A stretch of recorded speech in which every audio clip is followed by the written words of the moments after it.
오늘의 말씀을 이해하기 위해서는 앞서서 몇 주 동안에 담임 목사님께서 해주셨던 핵심 내용을 잘 이해하셔야 합니다. 담임 목사님께서 해주셨던 말씀의 중요한 요점은 다윗의 영적 상태였습니다. 우리가 흔히 다윗을 좋게 보는 부분이 있지만 다윗 또한 영적으로 침체되었던 시기가 있습니다. 그가 하나님의 마음을 떠나 하나님의 뜻을 떠나서 하나님의 묻지도 않고 자기의 소견대로 행하였던 시기가 있습니다. 그러한 다윗이 하나님께서는 아마도 이때쯤은 이제 데리고 올 때가 되었구나라고 생각했던 것 같습니다. 그러면서 다윗에게 큰 어려움을 겪게 하시죠. 때로는 우리가 흔히 세상의 말로는 하나님이 치셨다고 생각을 할 수 있습니다. 그러나 신앙인으로서 생각할 때는 하나님이 단순히 치신 것이 아니라 우리를 훈계하여서 하나님의 마음을 이해하고 그에게 돌아오게 하시려는 것이라고 그 큰 계획을 이해하셔야 할 것 같습니다.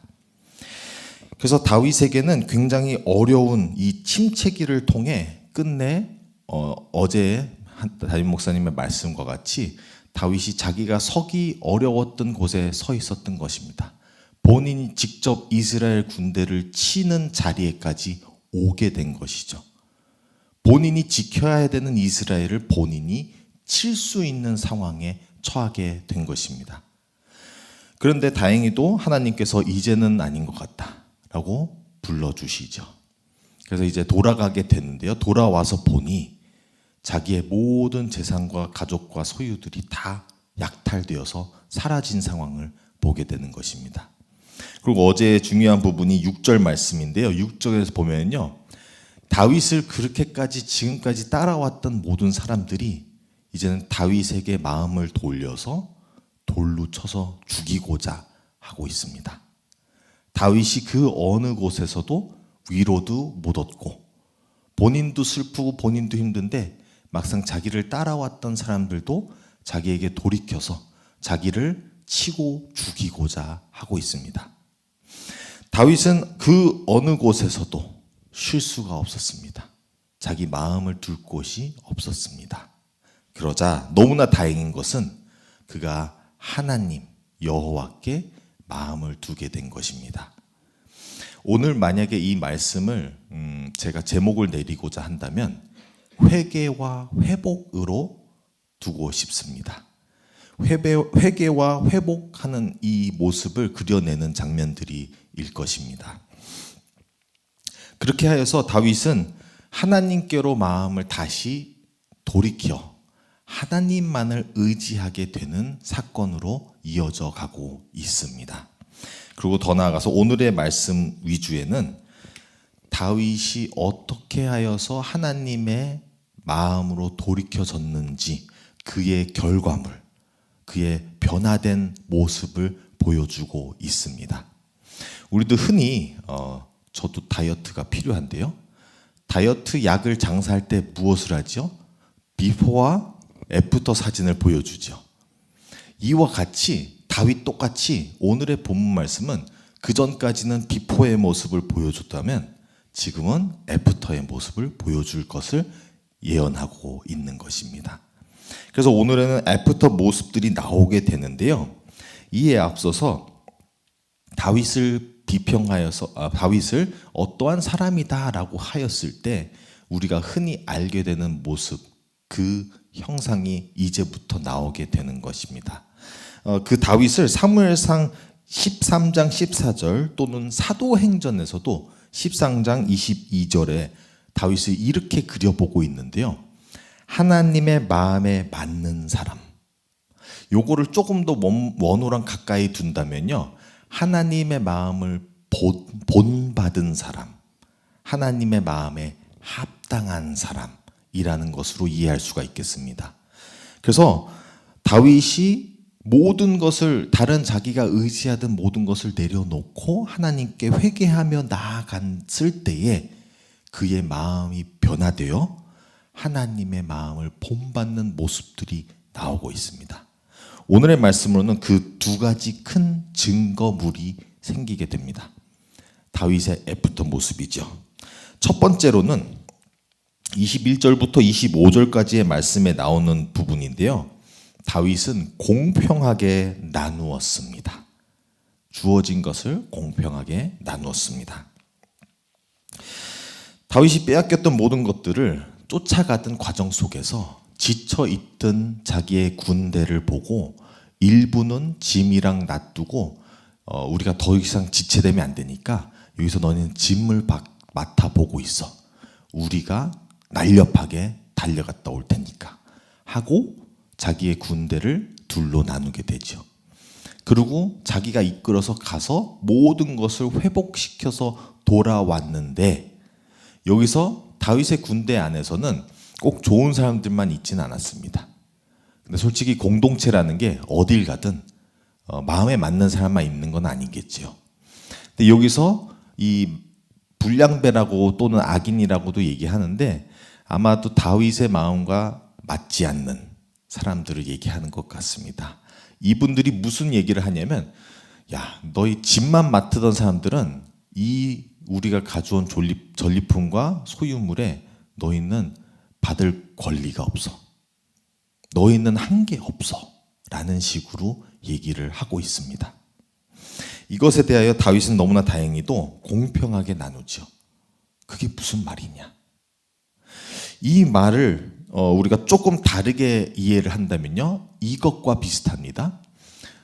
축구 경기가 있었어요.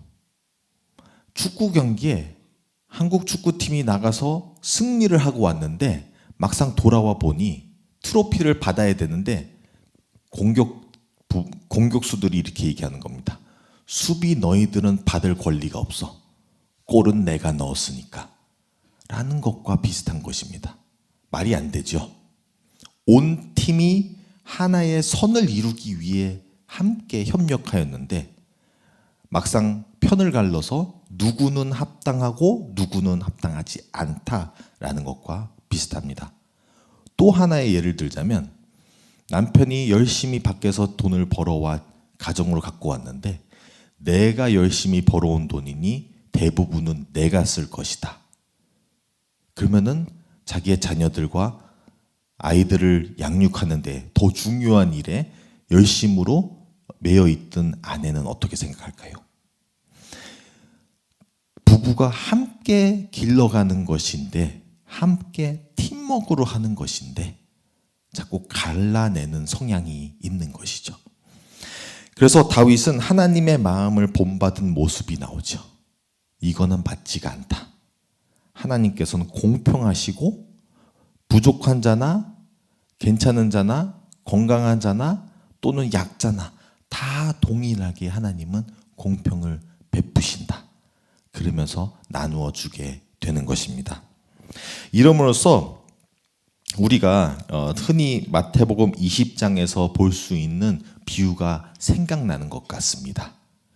예수님께서의 포도원에 대해서 그 포도원의 주인이 품꾼들을 이제 값을 이제 베풀 때가 왔는데 하루 종일 일한 사람과 뒤늦게 온 사람과 동일하게 주니 사람들이 불평이 있는 것이죠. 근데 예수님의 마음은 공평한 것입니다. 아무리 늦게 왔더라도 그에게는 사랑을 베풀고 먼저 온 사람에게도 양해를 베풀고 왜 그런가라는 것을 생각해 보았는데요. 우리가 흔히 우리의 입장 위주로만 생각할 때가 많이 있습니다. 불행하다고 또는 합리하지 않다고 이런 생각은 다 나 위주의 생각인 것이죠. 만약에 이 모든 생활, 이 포도원에 일했던 사람들을 하나님 아버지의 입장에서 생각을 해보신다면요, 아버지의 마음은 그렇지 않습니다. 약한 애들에게 조금이라도 챙겨주고 보살펴주고 한 명이라도 버리고 갈 수가 없잖아요. 다 내 자녀인데. 그리고 좀 더 건강한 친구들에게는 우리가 좀 더 이해하고 가자라고 할 수밖에 없는 것입니다. 이게 하나님의 나라인 것이죠. 약자라고 소외당하게 하고 또는 사람을 자기의 능력치로 평가를 하고 얼마나 일을 많이 하여서 많은 것을 얻어낼 수 있느냐에 따라서 사람을 가치로 보는 게 아니라 사람 한 명 한 명을 그대로 사랑해주는 그것이 바로 하나님의 나라가 아닐까 생각을 해봅니다. 그래서 다윗은 하나님의 마음을 본받은 그 모습을 드러내게 있습니다. 두 번째로 또 다른 모습이 있는데요. 26절부터 31절의 내용은 어떤 내용이 나오냐면요. 다윗이 이제 이스라엘로 다시 복귀하는 장면이 나오는 것입니다. 복귀하는 과정 속에서 본인이 관계가 오해가 있고 갈라졌고 긴장감이 있는 관계들에게 그들에게 화평하게 하는 모습이 나옵니다. 이 과정을 어떻게 이루어 나가면요. 지금 전쟁으로 인해서 자기가 가져온 모든 것을 가지고 이스라엘에 있는 사람들에게 조금씩 선물로 나누어 주고 있습니다. 이 모습을 보면서 비슷한 내용이 또 있는데요. 예수님께서 누가복음 16장에 그런 내용이 있어요. 물론 이 누가복음 16장은 잘 이해하셔야 되는 부분인데요. 청지기에 대해서 예수님께서 지혜롭게 행했다 하지만 그가 비리와 거짓말을 한 거에 대해서 합리화하시는 건 아닙니다. 근데 무슨 얘기를 하냐면 이 청지기가 주인에게 잘릴 시기가 오고 있자 이가 지혜롭게 행한 부분은 뭐냐면 자기의 물질적인 부분을 사용하여서 사람들의 그 빚을 갚아주기 시작했어요. 사람들의 빚을 탕감해 준 것이죠.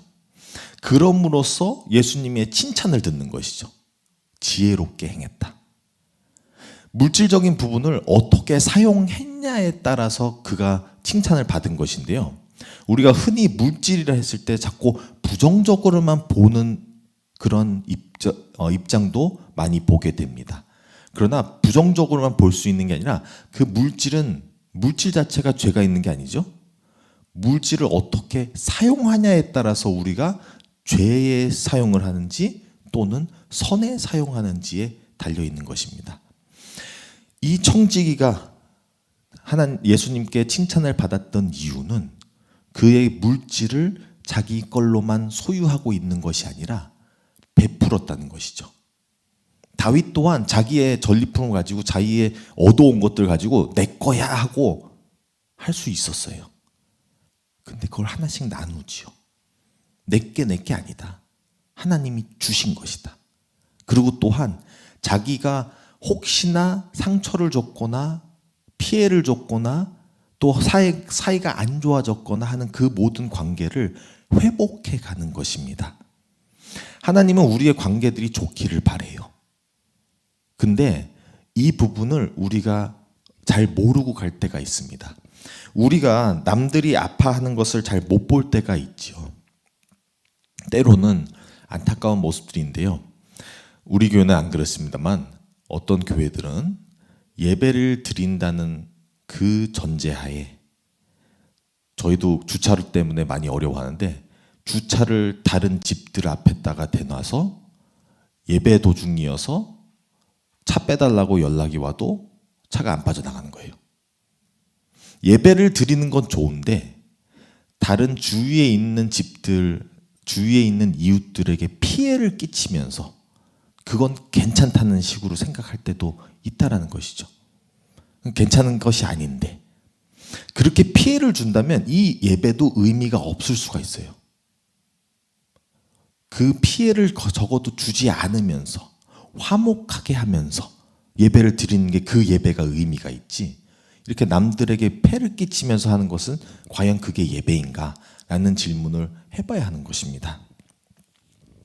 또는 예를 들면은 지금 우리 교회도 카페가 있지만 카페를 작게 또 우리 안에서 이렇게 사용하지만 어떤 큰 교회들은 카페를 두고 그 주변에 있는 상업들을 죽게 하죠. 너무 카페 내에서 많은 사람들이 이쪽으로 몰리니 작은 카페들이 문을 닫게 될 때도 있습니다. 그러면 교회로서의 그런 경쟁으로 다른 주위의 사업하는 분들에게 힘들게 한다면 그게 과연 교회로서 할 것인가? 이렇게 하여서 다윗의 회복하는 과정을 보게 되면요.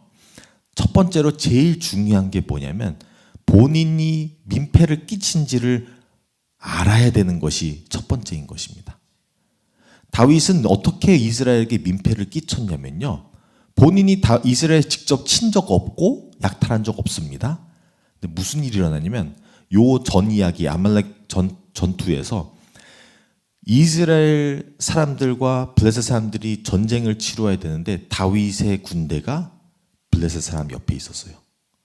블레셋 편에 있었죠. 그럼 이게 무슨 의미가 있냐면 이렇게 생각해 보시면 됩니다. 폭행당한 사람들이 있는데 이스라엘이죠. 블레셋이 계속 괴롭혔어요. 근데 다윗이 그 가해자 옆에 서서 있는 거예요. 그러면은 피해자의 입장에서는 똑같이 보여요. 가해자 옆에 있으면은 저 사람도 우리를 가한 사람이 돼버리는 거죠. 다윗이 얼마나 대단한 분인지도 아는데 이스라엘 그 대단한 사람이 나의 적 옆에 서 있다. 그 자체가 굉장한 위협이 되는 것입니다. 다윗은 그 부분을 알았던 것 같습니다. 그래서 본인이 돌아올 때에 그런 사람이 아니라는 것 증명해주고 화해하고 풀기 위한 자기의 물질을 아낌없이 베풀었다는 것이죠. 그럼으로써 물질도 지혜롭게 썼지만 자기의 민폐 끼친 부분, 오해였던 부분, 이 관계를 힘들게 했던 부분들을 자기가 회복하며 나아가게 된 것입니다. 그럼으로써 다윗은 하나님의 마음에 합당한 자로서 살아왔던 것 같습니다. 오늘 우리가 이 말씀을 보면서 우리 또한 하나님께 회개하며 나아갔으면 좋겠습니다. 우리가 멀리 있더라면 하나님께로 다시 돌아오길 바라고요. 다시 돌아오는 그 과정 속에서 우리가 해야 되는, 회복해야 되는 과정들, 그것에 물질이 들어가든 우리의 노력이 들어가든 우리가 직접 가서 사과를 하든 직접 가서 뭐 말이라도 건네든 하면서 열심으로 하나님의 마음에 합당한 회개와 회복이 이루어지기를 간절히 바랍니다. 함께 기도하겠습니다.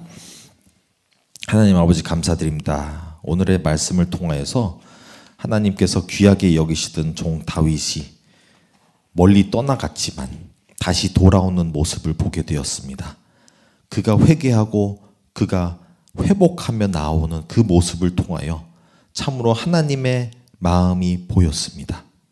하나님, 우리 또한 하나님의 마음을 본받은 자가 되게 하여 주시고 우리 주변에 필요한 회개와 회복을 이루어갈 수 있게 하여 주시옵소서. 그래서 우리의 회복에 필요한 모든 것을 아끼지 않고 하나님, 우리에게 어그러졌던 그 모든 관계를 회복하게 하여 주시옵소서. 주님께 모든 것을 맡기오며 감사드리며 예수님의 이름으로 기도드립니다. 아멘.